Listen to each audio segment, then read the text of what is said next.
Abdulaziz Ganduje, son of Abdullahi Ganduje, the national chairman of the All Progressives Congress, visited the Kano State Anti-Corruption and Public Complaints Commission a few days ago. But on Tuesday, the chairman of the anti-graft agency, Muhuyi Magaji, said the commission is investigating a fresh case where the Ganduje government allegedly diverted 51 billion naira. The commission had filed criminal charges against the former governor over an alleged $413,000 and 1.38 billion bribe. The commission said it had assembled 15 witnesses to testify against Ganduje. Abdulaziz, the first son of Ganduje, reportedly visited the agency to show support for the commission's case against his dad, mom, and brother. Well, for more on this, let's bring in Muhuyi Magaji. He's the executive chairman of the Kano State Public Complaints and Anti-Corruption Commission. Thank you for joining us, Mr. Magaji. Thank you, and good evening. So, on Kano State, we've heard the story for a while. Yeah. There are few states in Nigeria that have set up their own anti-corruption agency. We have, the federal one, the EFCC. Yes. And so Kano is one of those states. Yes. It set it up in 2005. Yes. Tell us, how useful or helpful has that commission been since then? Well, if you look at the problem of corruption in Nigeria, I think it's very, very necessary at Subnational we have an institution that will complement what is happening at the federal level, especially in the aspect of preventing and fighting against corrupt practices in the country. And this has been supported by the decision of the Supreme Court in AG Ondo and versus AG Federation, where the Supreme Court says it is the responsibility of all organs of government, including that is government at all levels of government, because the Constitution of Nigeria defined government to be government of the federal, state, and that of the local government. So you see, Section 15 of 5 of the Constitution mandated the government to fight corruption, and that is the wisdom of the Supreme Court, which says both the states and the federal government has to come up with mechanisms to fight corruption. Right. And alhamdulillah, as you said, Kano State is the pioneer because we have established our agency in 2005. And it was upgraded. It was prior to that time it was a directorate, but in 2008 it was upgraded to the status of commission. And as I'm talking to you, at least we have fared very well with so many investigation and proactive approach in terms of preventing corrupt practices. Right. So since you became chairman, how many convictions have you had? I'm asking this question in light of the fact that the EFCC, for instance, we hear so much about many governors and other public officials allegedly corrupt. But at the end of the day, how many actually go to jail? So what have you done in Kano State? How many convictions? Well, it's not all about conviction per se, but we have such a level of conviction which I cannot tell you offhand here. But all what we are trying to do is to make sure that we have a mechanism that will first of all create a peer, inject a fear, and at least serve as a deterrence, whereby those that feels they can do and undo with impunity to engage in corrupt practices will find at least a place where they know that at least that will not be tolerated. And secondly, yes, I was appointed in 2015, and along the line, just like what Dr. Ngozi Okonjo-Iweala said, fighting corruption in Nigeria is dangerous, and it's like you are fighting a Sinaloa cartel in Colombia, for instance, because at least you see you are fighting the powerful ones. So in the process, when I come on board, the commission, we have to transform the commission to be able to confront the task of fighting corruption, bring in most of the instrument, like the state doesn't have the powers to police the society. Yes. So we relied solely on the federal systems, that is the unitary police we have, which they are responsible for implementing the law. And while the commission will give them logistic and support necessary for them to do it, and other security agencies. Right. So that is what we did. Then we come up with so many investigations which are high profile, and Along the line, we got some certain problem, which I went on sabbatical for 2 years. When I say sabbatical, it's because the court has voided what happens. So now, since it at least I was suspended, that took me to challenge the suspension in the court, and we were able, eventually the court ruled, both the industrial court, National Industrial Court ruled in my favor, and that is when I come back. And since I come back, we were able to continue with investigations that we have started, and high-profile case. I have high-profile case before the court now, almost 10 of billions of nairas. Do you want to share with us who this we'll come to Ganduje, but do you want to share with us just names? Yes. Well, I have a case whereby the Kano Agricultural Supply Company, 4 billion naira was sent to Kano Agricultural Supply Company in April last year. That is April 2023. And that 4 billion naira was taken away and put into various accounts that belong to the same managing director of the agency, who happens to connive with some certain individual and did that. So we were able to, seize many properties on that, and block about 700 million naira in the bank and we prepare 10 count charges, and we are now before the court. Okay. We have a case. Okay. Yeah, so you said that fighting corruption is dangerous. Other people have also made the same statement. What is your biggest challenge in fighting corruption? Well, fighting corruption at subnational level is much more challenging than that of the federal, because, like you see, it's very, very unfortunate. Look at what is happening with the EFCC now.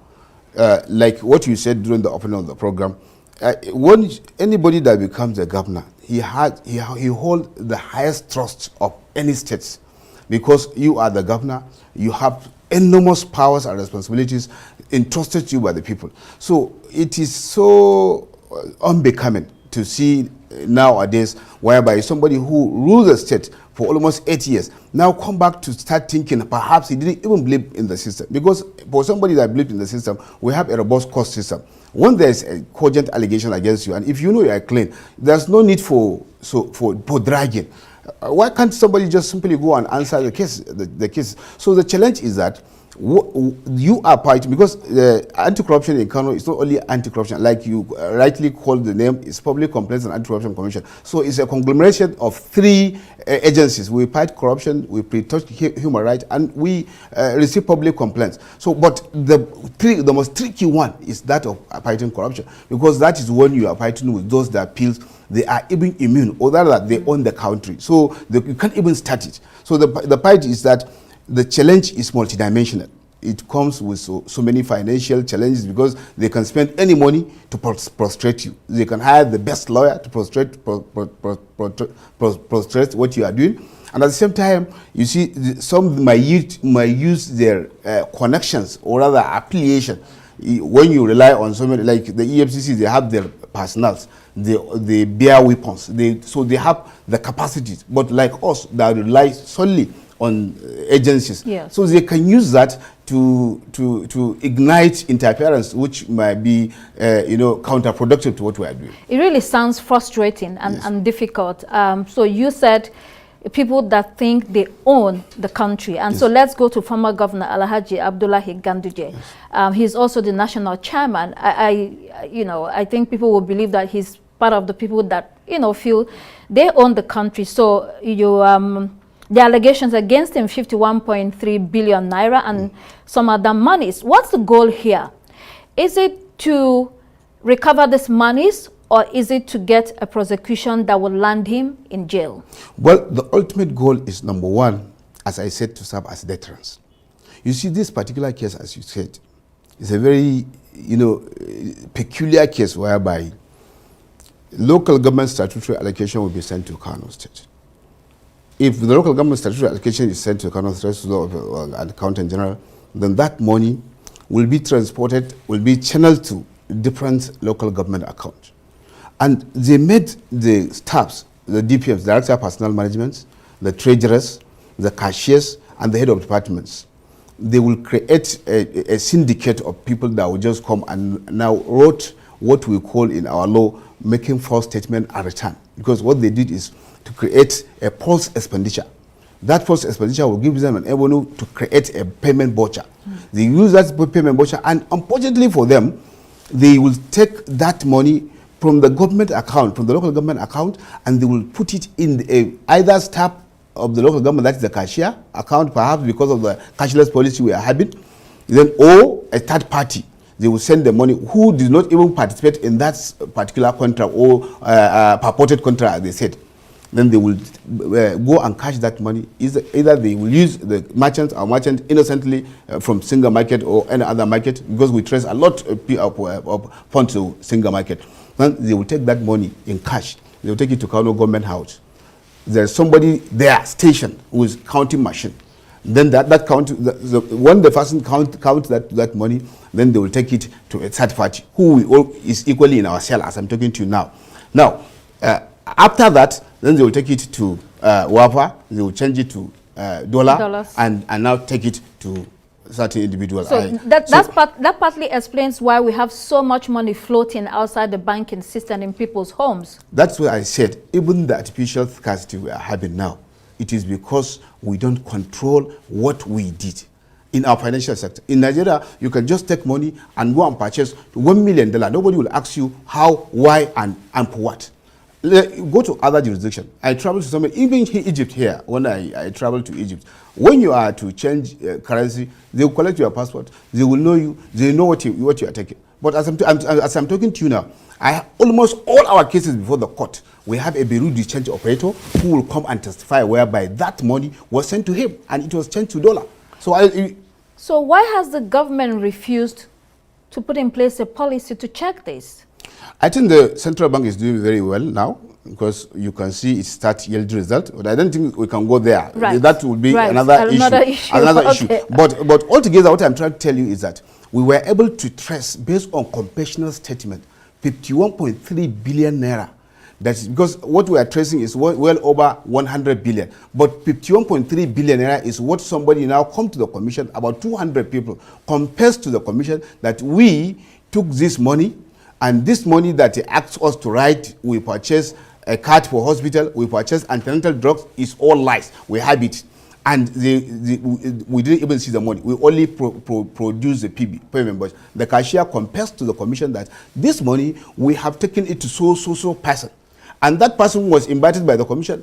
He equally confessed that, yes, this person take it to so. So this is when we established 51.3 billion naira. Okay. So as I'm talking to you now, we have a cogent and verifiable evidence that we are taking to court on this case. So staggering information, by the way. Ganduje, his wife Hafsat, and son Omar are all enroped in these allegations. It looks like it's a family thing, but then you also have to prove, because you allege you have to prove beyond reasonable doubt. Yes. So what I'm saying is, nobody knows, no prosecutor that would his salt under our legal system, because we are operating, inquisitorial system of government, not accusatorial system of legal system. Because if you allege, you have to prove. So now, you cannot come and present a 10-count charge against somebody who is a high-profile somebody, and you take it to court and you think you'll get it so easy. No, we have a very cogent evidence. Like what you said, the spouse of the former governor, she used to be the signatory of all the accounts that were linked in such particular allegations. And the allegation is not all about this 51 billion, because this 51 billion, as I'm telling you, is virtually, I think, is 90% of it was taken in cash. It's only been traced, but it was taken in cash. But this one, it is on a particular issue whereby, a company belonging to Kano State government was sold to a company that belonged to the Pest family. And this Pest family, all these people you mentioned, they are directors. And that, including the person that you just mentioned, visited me in the office. And at the same time, the spouse, the wife of the former governor, is the signatory of that account. And that company is a cotton ginnery that deals with ginning of cotton.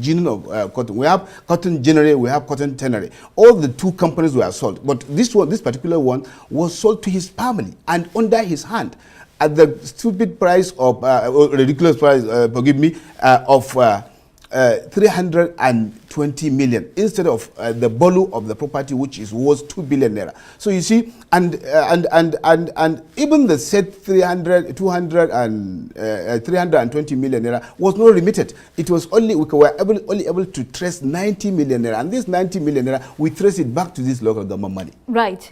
Wow.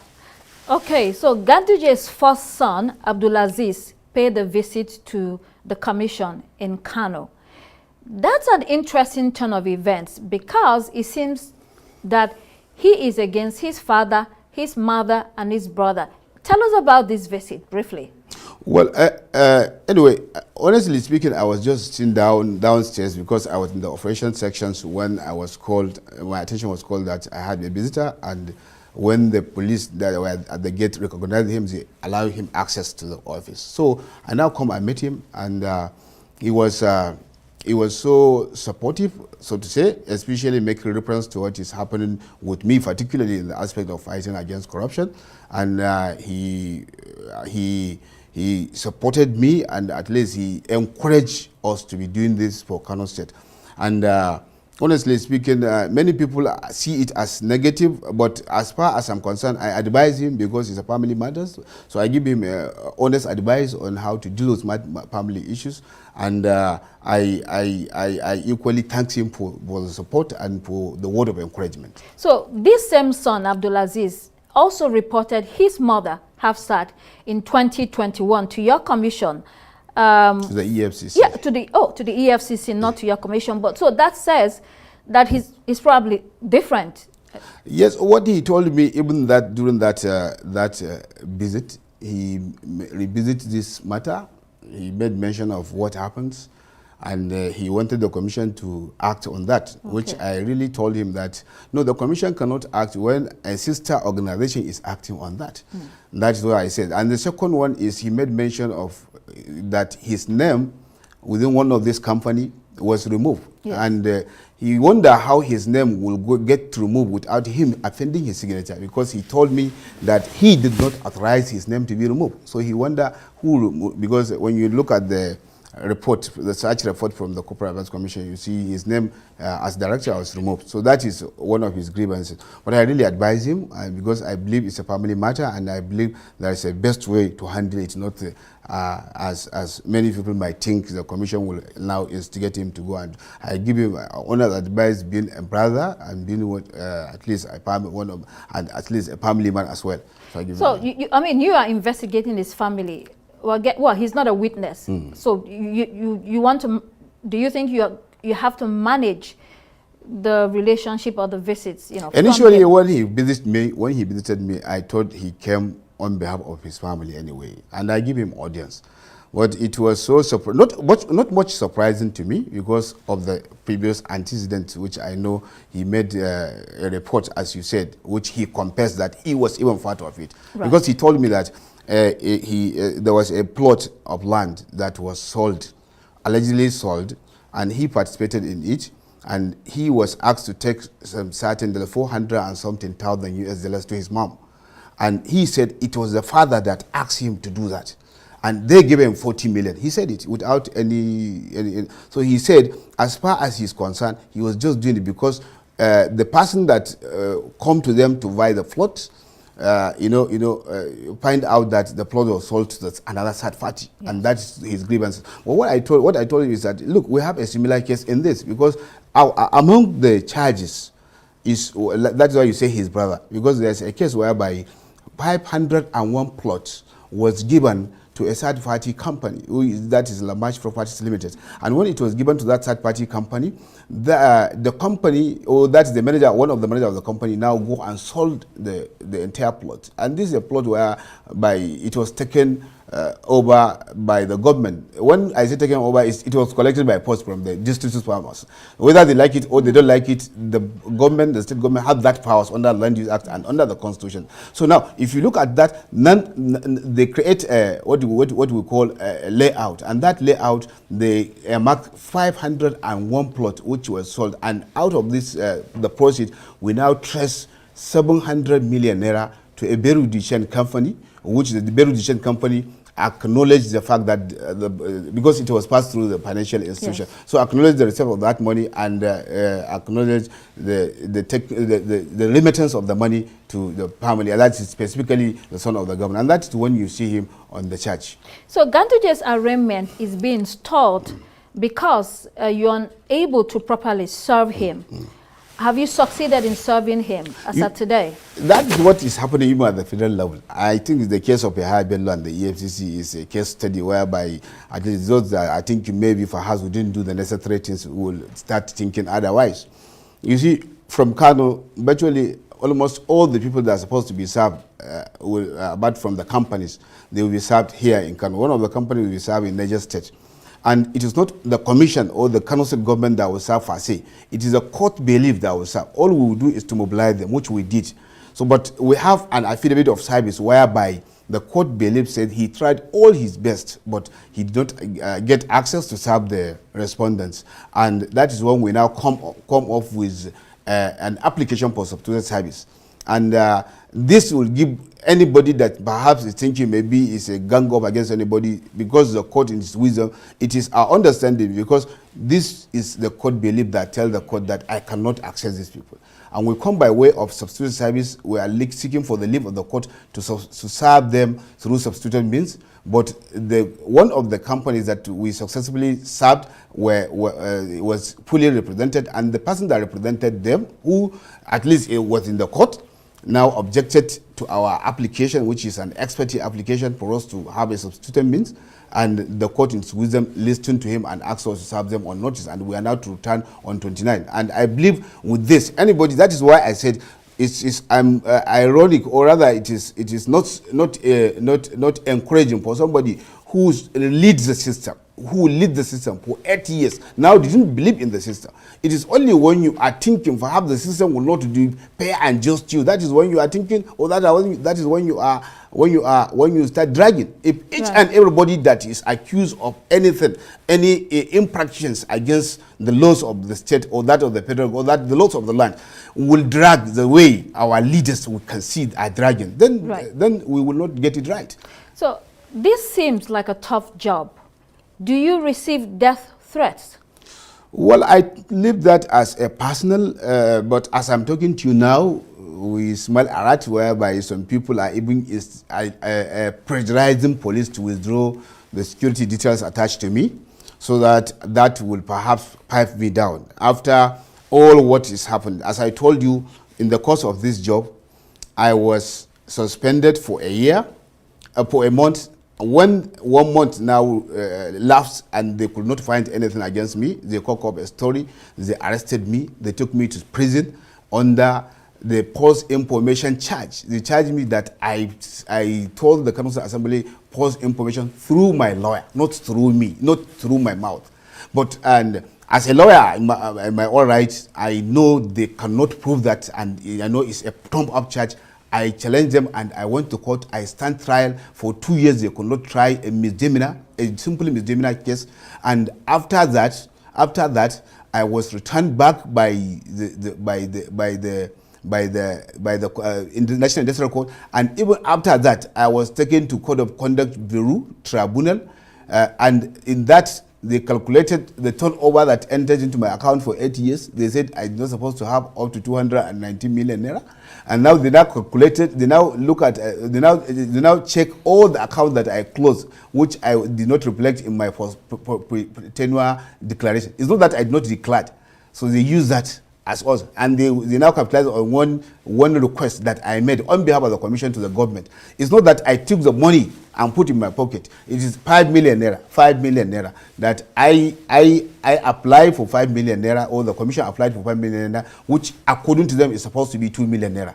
And that is all I'm telling you. Right. And now they come with a motion that I should step down as the chairman. And it is only after our appeal that and motion for say that I was able to continue to do this job. What are you doing this job?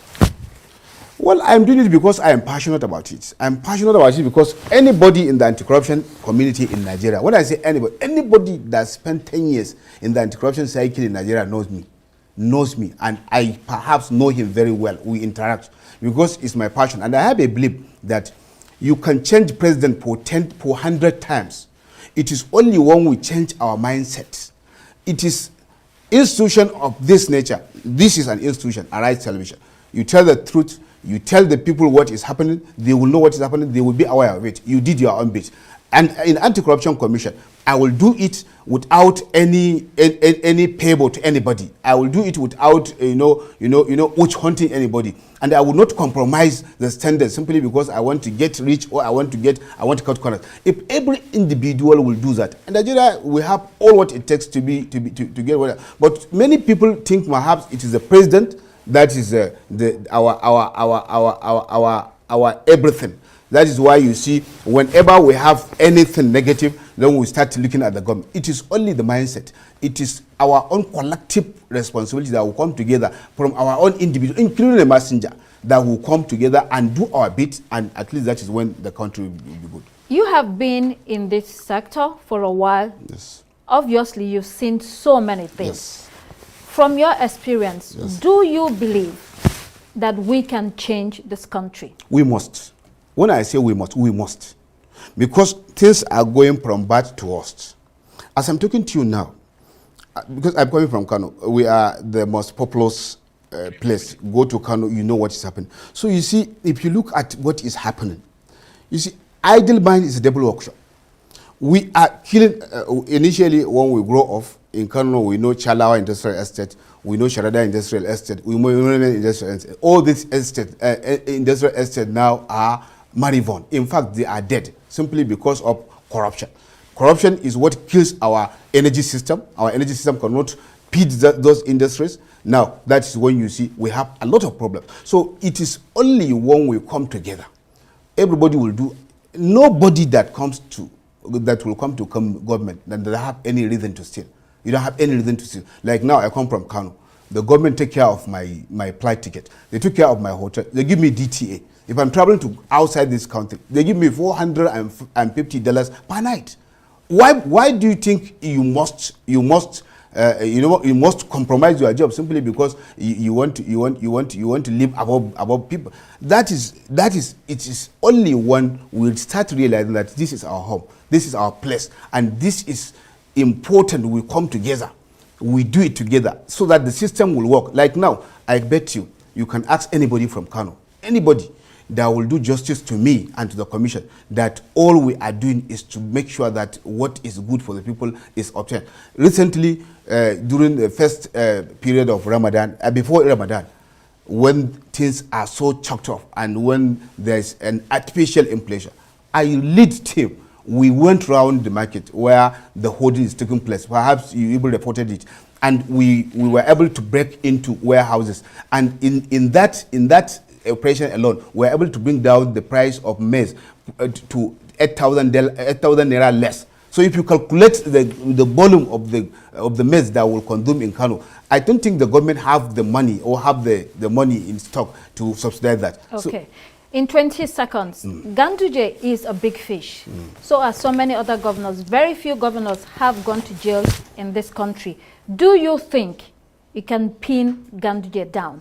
We are not trying to pin anybody down. All we are... Get a prosecution? Yes, prosecution is a process, and we have to start the process. We were able to go to court, and the court has fixed another date. So it is a system, and I believe law is coercive in nature. It compels obedience. So we have so many options. What I can tell you is that anybody who is being accused before the court must appear sooner or later.